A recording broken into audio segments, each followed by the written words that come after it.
Du Young wiped the sweat from his forehead as he watched his students climb the rock wall at Seoul International Recreation Center. The morning sun lit up the outdoor climbing area, making the colorful holds shine brightly against the gray wall. As a climbing instructor for 5 years, he had seen all kinds of students, but today's group was special. They were complete beginners. Remember to keep 3 points of contact. He called out to a nervous-looking businessman who was halfway up the wall. 2 hands and 1 foot, or 2 feet and 1 hand. You're doing great. The sound of his voice echoed across the empty parking lot. It was early, just past 7 a.m., and the center had just opened. Du Young liked these early morning sessions best. The air was cool, and the quiet helped new climbers focus. Then he saw it, a strange light in the sky. At first, he thought it was the sun reflecting off an airplane. But it grew bigger and brighter. His students noticed it too, and one by one, they stopped climbing to look up. "Everyone, please come down slowly," Du Young said calmly, though his heart was racing. He helped the businessman, who was now frozen in place, find his footing. The light became a silver disc that floated down like a leaf, landing softly in the empty parking lot. It was about the size of 2 buses put together, and its surface looked like moving water made of metal. Du Young made sure all his students were safely on the ground. They huddled together, phones out, recording everything. No one ran away. Maybe they were too shocked, or maybe they were just curious. Du Young stood in front of his students, ready to protect them if needed. A door appeared in the side of the disc, opening without a sound. 3 tall figures stepped out. They had light blue skin that seemed to glow in the morning sun. Their bodies were thin and graceful, like dancers, and they had large dark eyes that reminded Du Young of deep pools of water. The aliens, because that's what they had to be, looked at the climbing wall. Their eyes went wide, and they pointed at the holds with their long 6-fingered hands. They spoke to each other in voices that sounded like wind chimes. One of them stepped forward and spoke in perfect Korean, though its mouth didn't move. The words seemed to appear directly in Du Young's mind. "Greetings, we are the Kiveri. We come in peace." The alien paused, looking at the climbing wall again. "But we must ask, why are these humans trying to climb this artificial cliff? Are they trapped? Do they need rescue?" Du Young couldn't help but laugh, though he tried to be polite about it. No, they're not trapped. This is for fun. I'm teaching them how to rock climb." The 3 Kiveri looked at each other, their expressions showing clear confusion. The one speaking turned back to Du Young. "Fun? You mean these humans are deliberately climbing up walls? For entertainment?" "Yes," Du Young said. He pointed to all the different routes marked with colored tape. "See these? They're like puzzles. Each one is a different challenge. People climb them to test themselves, to get stronger, and because it feels good to reach the top." The Kiveri moved closer to the wall, studying it carefully. They touched the holds with their long fingers. One of them looked up at the highest point, then back at Du Young.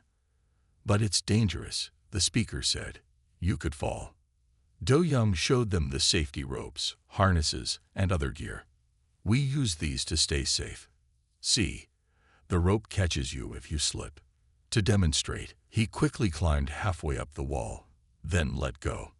The rope caught him gently, and he hung there, grinning at the aliens. Their blue skin seemed to pale slightly.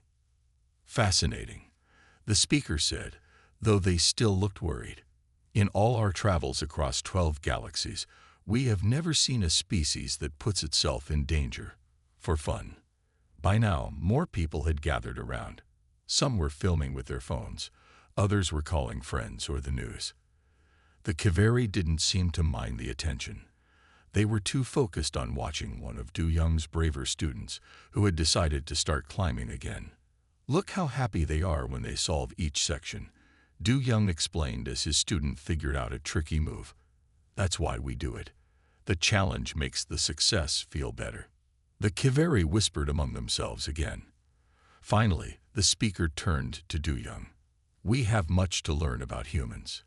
May we observe more of these recreational activities? Do Young smiled. Of course. Would you like to try climbing yourself? The aliens took 3 steps back at once, their eyes wide with shock. Perhaps we should watch first, the speaker said carefully.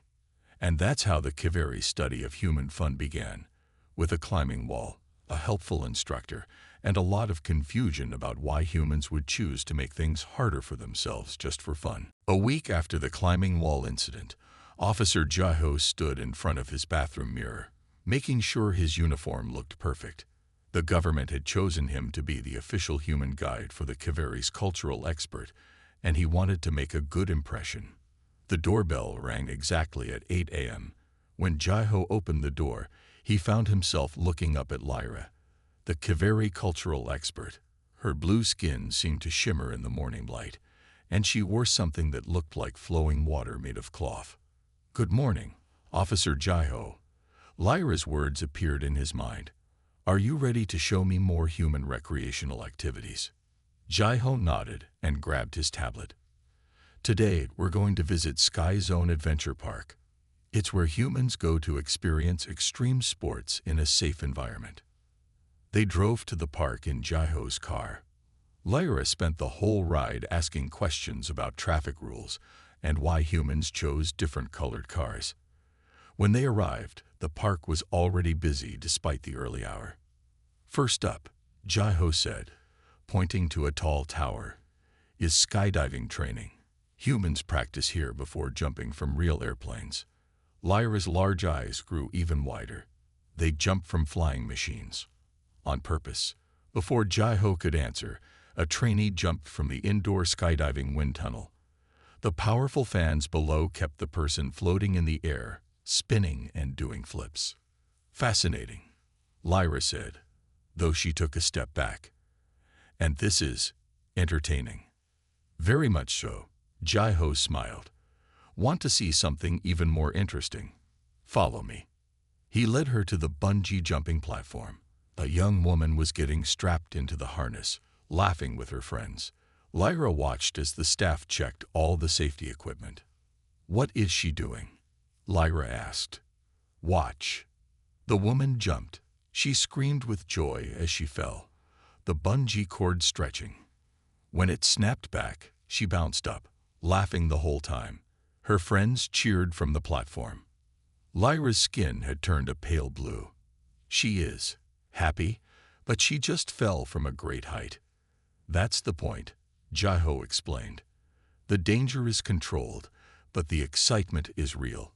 Humans enjoy the rush of adrenaline. It's a chemical in our bodies that makes us feel excited. They watched as more people jumped. Each time, Lyra flinched, but she didn't look away. She took notes on a device that looked like a water droplet floating in front of her. In our society, Lyra said, we avoid anything dangerous. We create safe, calm environments. But humans seek out fear. Jaho thought about this. Not fear exactly.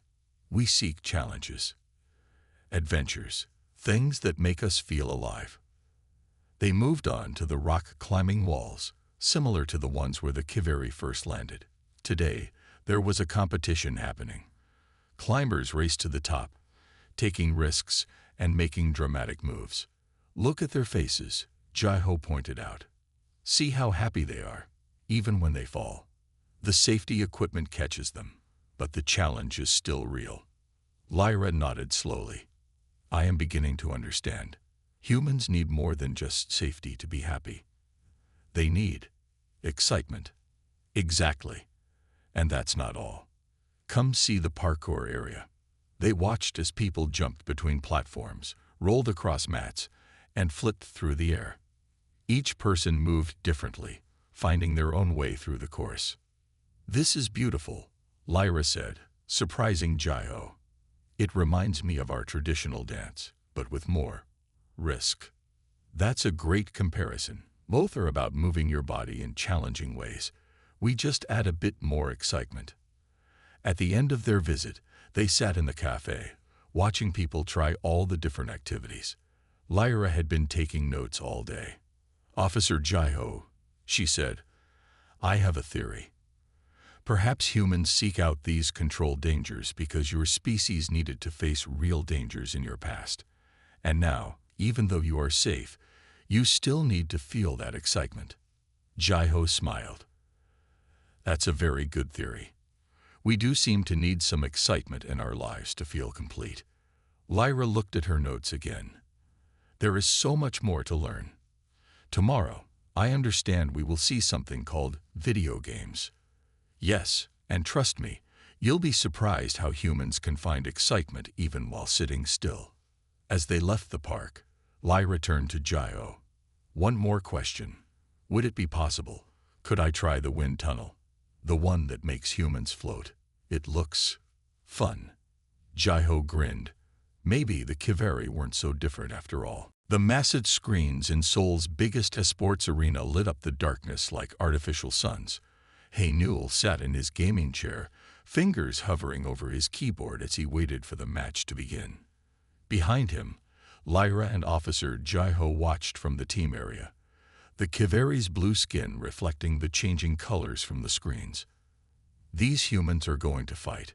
Lyra asked, noticing the serious looks on the players' faces. "Not really," Jaiho explained. "They're going to play a game using these computers. Everything happens in a virtual world." The crowd roared as the match began.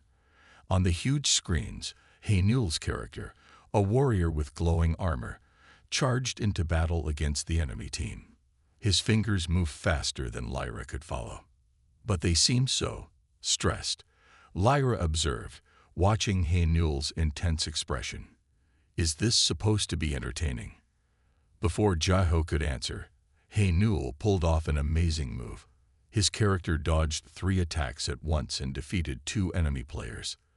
The crowd jumped to their feet, cheering wildly. Even some of the other Kiveri observers who had joined the cultural exchange program were leaning forward with interest. "The stress is part of the fun," Hae-Newell said during a brief break between games. "It's like solving a puzzle, but the puzzle is trying to solve you back." He grinned at Lyra's confused expression. "But why make it so difficult?" Lyra asked. "Our entertainment systems are designed to be peaceful and relaxing." Hae-Newell took a drink of water. "Because the difficulty makes winning feel better.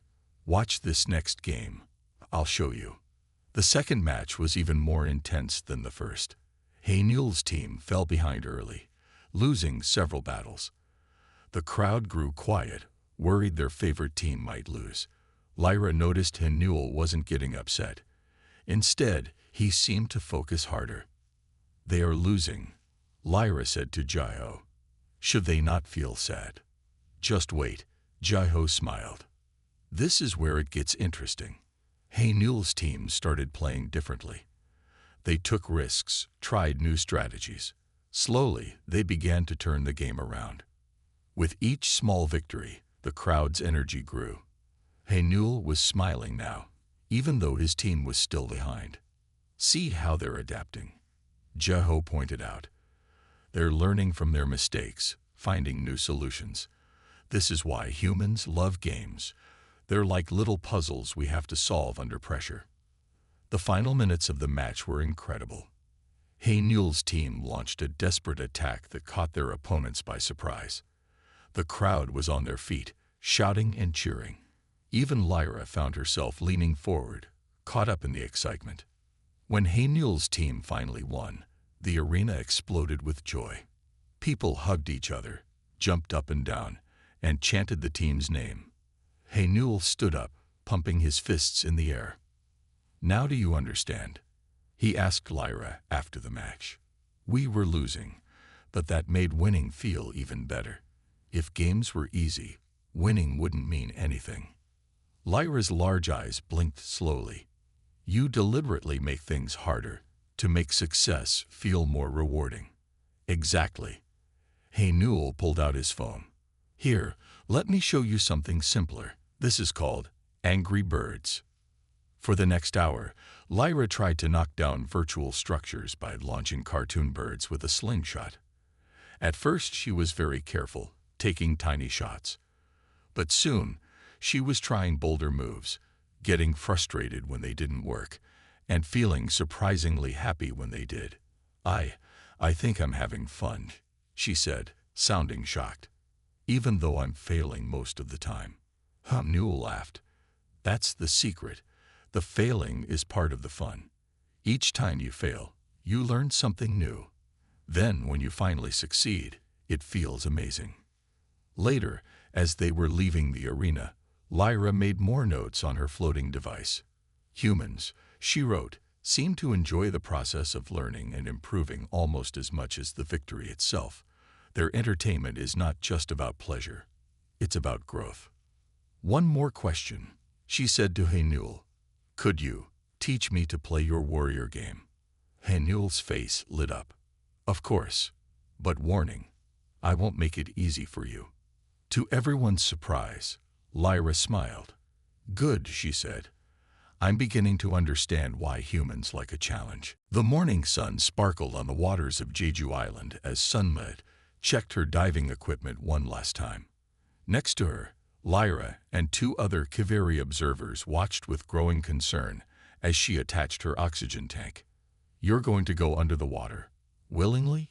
One of the Kiveri asked, their skin turning a pale shade of blue. Sunmi nodded, adjusting her wetsuit. Not just under the water. We're going down to see the coral reefs. They're beautiful this time of year. Officer Jiho stood nearby, already in his diving gear. This was his fourth day, showing the Kiveri different human activities, and he'd insisted on bringing them to meet Sunmi, one of Korea's best marine photographers. But your species cannot breathe water, Lyra said, her large eyes full of worry. And your oceans are full of dangerous creatures. Sunmi laughed. That's what makes it exciting. Don't worry. We have all this equipment to keep us safe. She held up her regulator and pointed to the depth gauges. We can stay underwater for over an hour with these tanks. The Kiveri moved closer, touching the equipment with their long fingers. Despite being an advanced space-traveling species, they seemed amazed by the simple diving gear. Would you like to see what it looks like down there? Sunmi asked, pulling out her waterproof tablet. She showed them photos from her previous dives. Colorful fish swimming through coral, sea turtles gliding by, and divers exploring underwater caves. You took these images? Lyra asked, leaning in closer. They are beautiful. But weren't you afraid? Sometimes, Sunmi admitted, but that's part of what makes it special. When you're underwater, it's like being in another world. Everything is quiet except for your breathing. You feel weightless, like you're flying. Jiho helped Sunmi set up the small underwater camera drones that would follow them and broadcast live video to the boat. The other Kiveri had brought more of their kind to observe, and now there were 10 of them on the boat, all watching with a mixture of fascination and horror. Watch this, Sunmi said with a smile. She and Jiho put on their masks and fell backward into the water, making several Kiveri jump in surprise. The underwater cameras showed everything. Sunmi and Jiho descended slowly through the clear water, bubbles rising from their regulators. Schools of fish darted around them, their scales catching the sunlight that filtered down from above. On the boat, the Kiveri crowded around the screens, watching as the two humans went deeper. When a sea turtle swam right up to Sunmi's camera, several of them gasped in amazement. They're not just surviving down there, Lyra observed. They're playing. It was true. Sunmi and Jiho were doing underwater somersaults, chasing fish, and waving at the camera drones. They looked completely comfortable in what should have been a hostile environment. After 40 minutes, they found what Sunmi had been looking for, a hidden cave entrance covered in soft corals. She gestured excitedly to Jiho and carefully swam inside, her lights revealing a chamber filled with sleeping nurse sharks. The Kiveri on the boat were silent as they watched. These creatures that humans considered dangerous were resting peacefully as two humans floated nearby, taking pictures. When Sunmi and Jiho finally surfaced, the Kiveri had countless questions. They'd wanted to know about the equipment, the training, and most of all, why humans would choose to go into such a dangerous place. But that's exactly it, Sun Mai explained as she dried off. The ocean is dangerous, yes, but it's also full of wonders. Every dive is different. Every time we go down, we might see something no one has ever seen before. And you do this for entertainment? One of the newer Kiveri asked. For fun, for science, for art, Sun Mai said, showing them the pictures she'd just taken. Sometimes all three at once. Lyra was quiet for a moment, then asked, could we watch again? Perhaps from closer to the water. Sun Ma smiled. Of course. And if you're interested, we have some special dry suits that could keep you completely sealed from the water. Would you like to try? The Kiveri looked at each other nervously. Finally, Lyra stepped forward. If humans can be brave enough to explore another world for fun, perhaps we should be brave enough to try. As Sun Mai began explaining how the dry suits worked, she noticed something interesting. The Kiveri's skin had changed from nervous pale blue to a deeper, excited shade she hadn't seen before. Maybe they were starting to understand why humans sought out these adventures after all. The night air was thick with the smell of gasoline and burning rubber. Taiwan leaned against his modified car, watching as other racers arrived at the secret meeting spot in the industrial district. The empty warehouses around them kept their activities hidden from curious eyes. Officer Jiho had brought Lyra and two other Kiveri to observe, though he made it clear he was here unofficially. The aliens stood out in the crowd, their blue skin glowing softly in the darkness. This is not legal, Lyra asked, watching people check their engines and compare cars. No, Jiho admitted, but it shows another side of how humans seek thrills. Taiwan walked over to them, wiping his hands on a cloth. He had known Jiho since high school, which was why he'd agreed to let the aliens watch tonight's race. Want to see what's under the hood? He asked the Kiveri.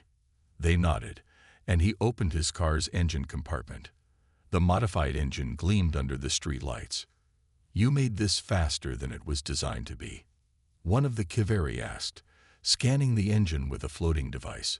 But wouldn't that make it more dangerous? That's kind of the point, Taiwan grinned.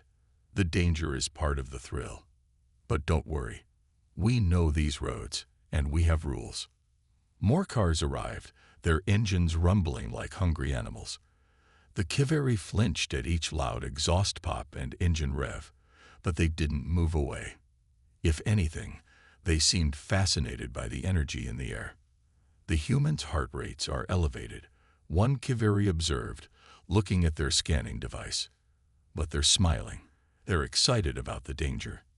Not exactly the danger, Taiwan explained, checking his tires one last time. We're excited about testing our skills, our machines, and ourselves. Watch this race. You'll understand better. The racers lined up at the starting point. 10 cars, all modified, all powerful, and all ready to race through the empty industrial streets. Taiwan sat in his car, hands gripping the steering wheel. A girl with neon hair stood in front of the cars, holding up her hands. The engines roared louder, and even the Kiveri leaned forward in anticipation. Her hands dropped. The cars launched forward like bullets, leaving clouds of tire smoke behind. The Kiveri jumped at the sudden noise and movement. Through the curves and straights of the industrial district, the cars danced with each other. Taiwan was in third place, looking for his chance. He knew every crack in the road, every corner, every shadow. They're going so fast, Lyra said, watching through a device that let them see the whole race. But look at their faces. They're completely focused. It was true. The drivers weren't scared. They were in a state of complete concentration. Every shift, every turn, every decision happened in split seconds. Taiwan saw his chance when the two cars ahead of him went wide on a corner. He shifted down, aimed for the inside line, and pushed his car to its limit. The engine screamed as he passed both cars at once. The crowd cheered. Even the Kiveri were making excited, chiming sounds. Taiwan held his lead to the finish line, winning by just half a car length. After the race, the aliens gathered around him as he checked his car's engine temperature. "You risked destruction of your vehicle and possible injury," one Kiveri said. "For no prize." Taiwan laughed. "The thrill is the prize. That moment when everything else disappears, and it's just you, the car, and the road. That's worth more than money." "It's like meditation," Jaiho added, "but very, very fast meditation." Lyra's skin had turned a deeper blue, a sign they had learned meant excitement. "Your species continues to surprise us. You find peace in danger, calm in chaos. Want to feel what it's like?" Taiwan offered, patting his car's passenger seat. "I can take you for a ride. Nothing crazy, just enough to feel the thrill." The Kiveri looked at each other nervously. Finally, Lyra stepped forward. "In the name of cultural research, yes." As Taiwan helped Lyra with the safety harness, he noticed her skin was changing colors rapidly between nervous pale blue and excited deep blue. Maybe aliens weren't so different after all. They just needed a little push to find their own inner thrill seeker. Youngji's gaming lab was filled with screens showing different virtual worlds. As a VR game developer, she had turned an old warehouse into a testing space for her latest creation, a horror game called Dark Echoes. Officer Jaiho arrived with Lyra and 3 other Kiveri researchers. After watching humans climb, dive, and race cars, the aliens thought they understood human entertainment. They were wrong. "Today," Youngji said, holding up a VR headset, "I'm going to show you something very different. This is how humans have fun by being scared." "Scared?" Lyra's skin turned pale blue. "You mean humans seek out fear, on purpose?" Youngji nodded, setting up the equipment. On the big screen, everyone could see what the player would experience. Dark hallways, creepy sounds, and shadows that moved when you weren't looking. "I don't understand," one of the new Kiveri said. "Why would anyone want to feel fear when they are safe?" "That's exactly it," Youngjae explained. "Because we're safe, we can enjoy the excitement of being scared. Watch this." She invited a test player, a college student named Dae-sung, to try the game. As soon as he put on the headset, the big screen showed what he was seeing. A dark hospital corridor lit only by flickering lights. "Everything he sees and hears feels real," Youngjae explained to the Kiveri. "But his brain knows it's just a game. That's what makes it fun." Dae-sung walked slowly through the virtual hospital. Strange sounds echoed through his headphones. Footsteps behind him, doors creaking, and distant screams. The Kiveri moved closer together, their skin changing colors rapidly. Suddenly, a ghost appeared in front of Dae-sung. He yelled and jumped back, but he was laughing at the same time. The Kiveri also jumped, making chiming sounds of surprise. "His heart rate is elevated," Lyra observed, checking her scanner. "But he's smiling, even though he's afraid." "It's like a roller coaster for the mind," Youngji said. "The fear is real, but the danger isn't. That makes it exciting instead of truly scary." They watched as Dae-sung continued through the game. He solved puzzles while avoiding virtual monsters, each scare making him jump, but also laugh. The Kiveri were fascinated by this mix of fear and joy.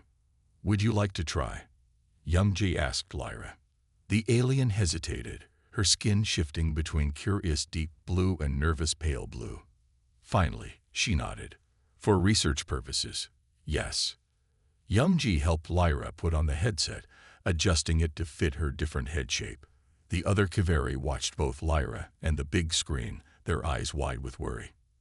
At first, Lyra moved very carefully through the virtual hospital. She jumped at every sound, making soft chiming noises of fear. But then something changed. After a few scares, she started to lean into the experience. "This is strange," Lyra said, her voice full of wonder. "My body knows it's not real, but I feel excited. Is this what humans call an adrenaline rush?" "Exactly," Youngji said, watching Lyra's progress. Your brain knows you're safe, so it turns the fear into excitement. A virtual monster jumped out, and Lyra made a sound that was half fear, half laugh, very similar to how humans reacted. The other Kiveri were amazed. "She's enjoying it," one whispered, "just like the humans do." After Lyra finished the demo, she took off the headset. Her skin was glowing with a new color they hadn't seen before, a mix of excitement and happiness. "I think I understand now," she said.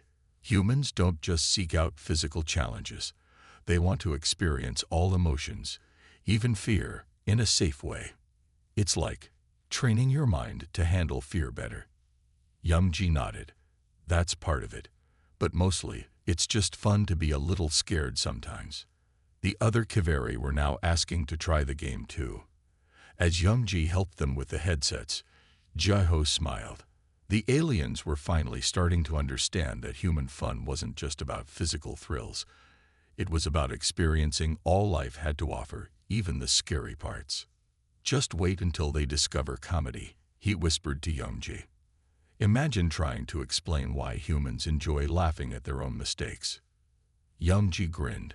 "One emotional discovery at a time. Let's see if they can handle horror games first." The Seoul Olympic Stadium was alive with energy. Min-soo stood at the starting line of the track, stretching his legs as he prepared for the 100-meter sprint finals. In the special observation area, Lyra and 5 other Kiveri watched with Officer Jiho. "They will run as fast as they can," Lyra explained to the new Kiveri observers, "just to see who can run the fastest." "But why?" one of the new observers asked. "They're not being chased. There's no danger. Watch," Lyra said, her skin showing the deeper blue of excitement she had learned from her time studying humans. "I think I understand this now." The stadium fell quiet as the runners took their positions. Min-soo focused on the track ahead, his mind clear of everything except the next 10 seconds of his life. The starting gun fired. The runners exploded from their blocks, their bodies moving with incredible power and grace. The crowd roared as Min-soo pulled ahead by a tiny margin. "Look at their faces," Jiho pointed out to the Kiveri. "See how focused they are, how much they want this." Min-soo won by just 0.02 of a second. The crowd went wild, and even some of the Kiveri found themselves making excited chiming sounds. "He seems so happy," one Kiveri noted, "but he only moved a short distance, slightly faster than the others. Why does this small difference matter so much?" After the race, Min-soo joined them in the observation area. He was still catching his breath, but his face was glowing with joy. "It's not about the distance," he explained. "It's about pushing yourself to be better. Every race, we try to be faster than before. Even a tiny improvement feels amazing." The Kiveri watched as other events took place, people throwing heavy objects, jumping over high bars, and running long distances. Each time, the athletes celebrated even small improvements in their performance. "Humans turned everything into a competition," Lyra observed, "even simple things." As if to prove her point, 2 kids in the stands were having a contest to see who could eat their ice cream cone faster. Their parents laughed as both children got ice cream on their faces. "Look there," Jiho pointed to another part of the stadium. "Those people are competing to see who can do the most push-ups. And over there, a game to see who can hold their breath the longest." The Kiveri were amazed. Everywhere they looked, humans were turning ordinary activities into competitions. "But why compete when you can cooperate?" one of the new observers asked. Min-soo thought about this while drinking his water. "Competition helps us grow. When I race against others, I run faster than I ever could alone. We push each other to be better." To demonstrate, Min-soo challenged the youngest Kiveri to a simple game, seeing who could stack plastic cups into a pyramid faster. At first, the alien was confused, carefully placing each cup with perfect precision. "Don't worry about being perfect," Min-soo encouraged. "Just try to be quick." Soon, Both Min Su and the young Kiveri were laughing as they raced to stack cups. Other Kiveri joined in, and suddenly they were having their first competition. "I won," the young Kiveri chimed excitedly when they finished first. Their skin was glowing with a new color, the joy of victory. "See," Min Su smiled. "Feels good, doesn't it? Now try to beat your own time." As the Kiveri continued playing with the cups, trying to beat their previous times, Lyra made notes on her floating device. "Humans don't just compete against each other," she wrote. "They compete against themselves. Every victory, no matter how small, drives them to try harder, to be better." Jaiho read her notes and nodded. "That's why we turned surviving into sports, hunting into games, and basic skills into competitions. It makes getting better fun." The young Kiveri who won the cup stacking game was now teaching others, showing them techniques they had just learned. Their skin glowed with excitement as they set up new challenges. "Maybe," Lyra said, watching the scene with wonder, "competition isn't just about winning. It's about learning, improving, and sharing that joy with others." Min Su grinned. "Want to learn how to sprint? I promise to give you a head start." To everyone's surprise, all the Kiveri said yes. Professor Yunho's office at Seoul National University was filled with colorful brain scans and psychology books. Today, instead of students, she had a very different audience. Lyra and 12 other Kiveri sat in a semicircle, their blue skin reflecting off the polished floor. After 2 weeks of watching humans, Lyra said, her floating device displaying images of all the activities they'd seen, "We still don't fully understand why they seek out challenge and danger for fun." Yunho smiled, pulling up a presentation on her large screen. "That's why Officer Jaiho brought you to me. I study why humans play and have fun." She showed them a brain scan of someone rock climbing. Certain areas glowed bright red. "See these areas lighting up?" she pointed.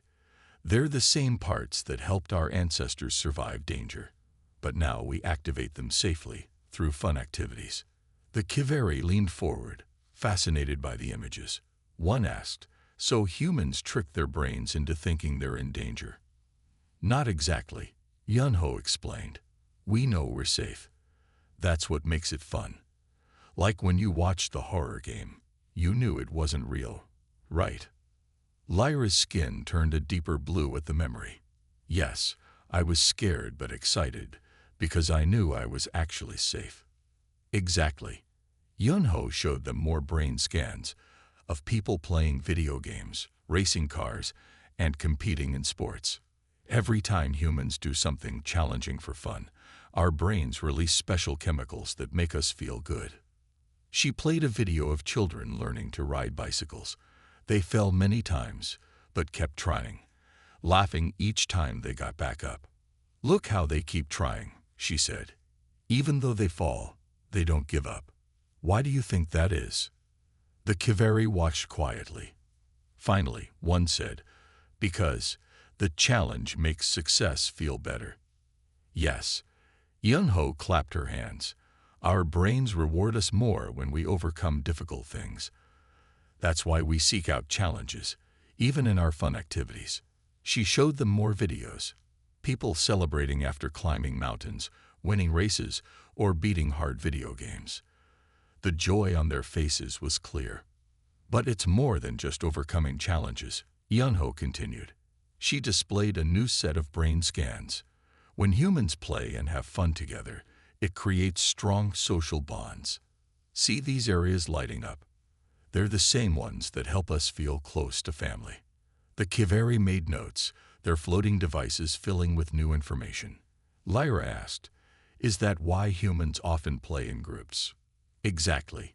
Yunho nodded. "Play and fun activities helped our species survive. They taught us skills, built trust between people, and helped us learn without real danger." She showed them one final video. A collection of people laughing and playing together from all around the world. Children building sand castles, adults playing sports, elderly people dancing. "Every human culture has games and fun activities," she explained. "It's part of who we are. We don't just play because it feels good. Play helped make us human. The Kiveri were quiet for a moment, processing this information. Then one of them asked, "Professor, when we tried stacking cups yesterday and I felt happy when I won, was I playing like a human?" Inho smiled warmly. "Yes, you were. And that's the most interesting part. Maybe the ability to find joy in challenges isn't just a human trait. Maybe it's something all intelligent beings can learn." Lyra's skin glowed with understanding. "That explains why we've started enjoying some human activities. Our brains must work in similar ways." "Exactly," Yunho said. "Play and fun aren't just human things. They're learning tools, social tools, and growth tools that any species can use." As they left the professor's office, the Kiveri were excited to try more human activities.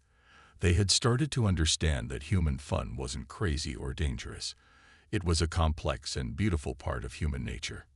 "Professor," Lyra asked before leaving, "would you help us design some games that both humans and Kiveri can play together?" "For scientific research, of course." Ian-Ho grinned. "For scientific research, of course.